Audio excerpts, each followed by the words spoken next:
মাত্র দুটো সিদ্ধ করা আলু দিয়ে গেটার দিয়ে গেট করে আমি দুটো সিদ্ধ করা আলু আজকে কি রেসিপি করব সেটাই তোমরা প্রথম থেকে শেষ পর্যন্ত পুরো ভিডিওটাকে দেখতে থাকো।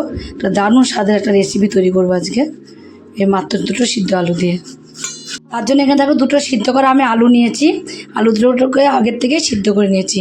এবার আমি একটা গেটার নিয়ে নিয়েছি, এই আলু দুটোকে আমি সিদ্ধ করা আলু দুটোকে গেটার দিয়ে এবার আমি গেট করে নেবো। মেখেও নেওয়া যায়, মেখে নেওয়ার থেকে না গেট করে নিলে বেশ ভালো হয়, মুলাম হয় খুব সুন্দরভাবে। দুটো আলুকে আমি গেটার দিয়ে গেট করে নিয়েছি, গেটার দিয়ে গেট করে নেওয়া হয়ে গেছে। দেবো দেখো ছোট্ট বাটির 1 বাটি বেসন, আর দিয়ে দেবো এর মধ্যে আমি এখানে আদা কুচি, আদাটাকে সব কুচি কুচি করেই দেবো, এখানে কোনো কিছু বাটা দেবো না, এই আদা রসুন বাটা দেবো না, কুচি করে দেবো।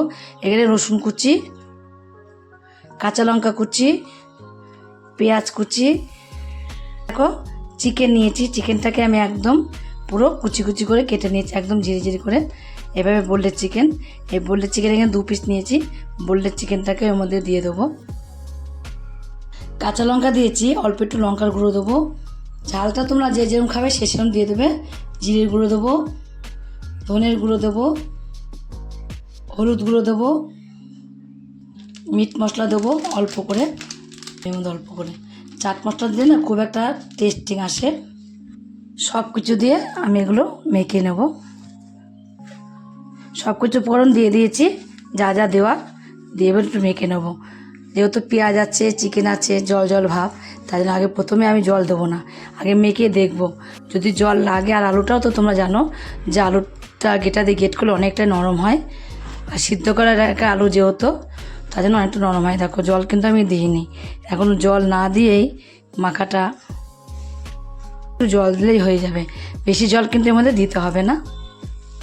দিতে ভুলে গিয়েছিলাম, লবণটা দিয়ে দেবো, পরিমাণ মতো লবণ দিয়ে দেবো, যেটুকু লাগবে ঠিক সেটুকুই লবণের মধ্যে দিয়ে দেবো। দিয়ে এবার দেখো সামান্য এত প্রচুর শক্ত টাইট হয়ে গেছে একটা ডোটা, তাই হালকা একটু জল হাতের মধ্যে নিয়েছি, নিয়ে এভাবে মেখে নেবো। একটা জল হয়ে যেন না যায় সেভাবে কিন্তু ডোটাকে মেখে নিতে হবে। হাতের মধ্যে নিয়ে নেবো, তাহলে বোঝা যাবে যে কোনটুকু জল লাগবে।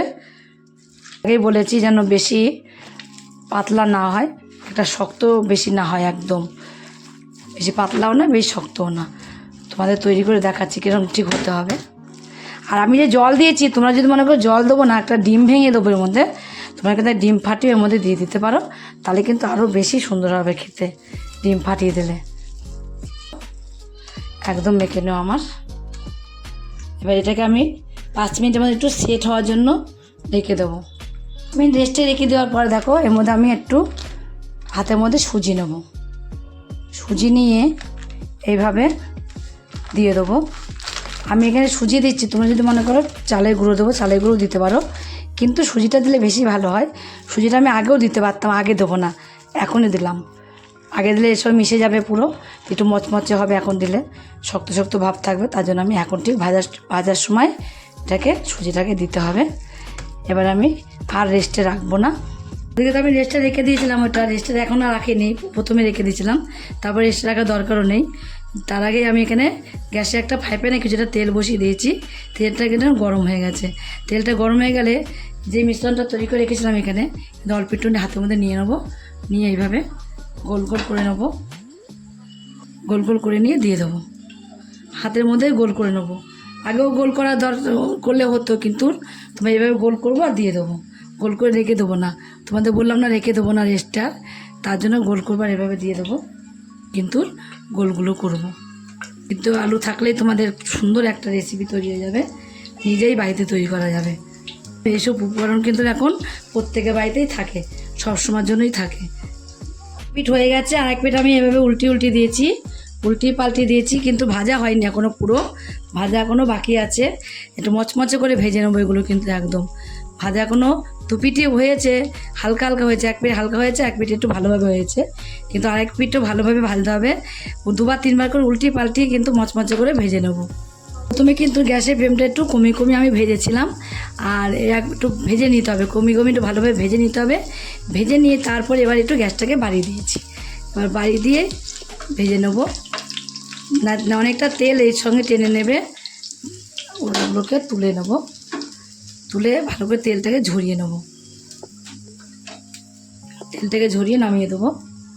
যেগুলো আছে সেগুলোকেও কিন্তু আমি একই রকম করে ভেজে নেব। সবগুলোকে ভেজে কমপ্লিট করে নিয়েছি। তোমরা কিন্তু এভাবে মাত্র 2টো সিদ্ধ আলু দিয়ে এভাবে তৈরি করে একদিন পকোড়া খেয়ে দেখতে পারো।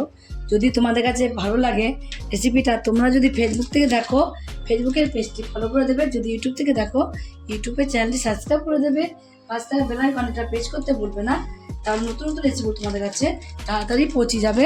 আর আমার চ্যানেলে কোনো বন্ধু হয়ে থাকো সাবস্ক্রাইব করে নিয়ে প্লিজ সাবস্ক্রাইবটা করে দেবে, সবাই তোমাদের কাছে নোটিফিকেশন ঢুকে যাবে। ছোট্ট করে লাইক করো, কমেন্ট করো, এখানে শেয়ার করো।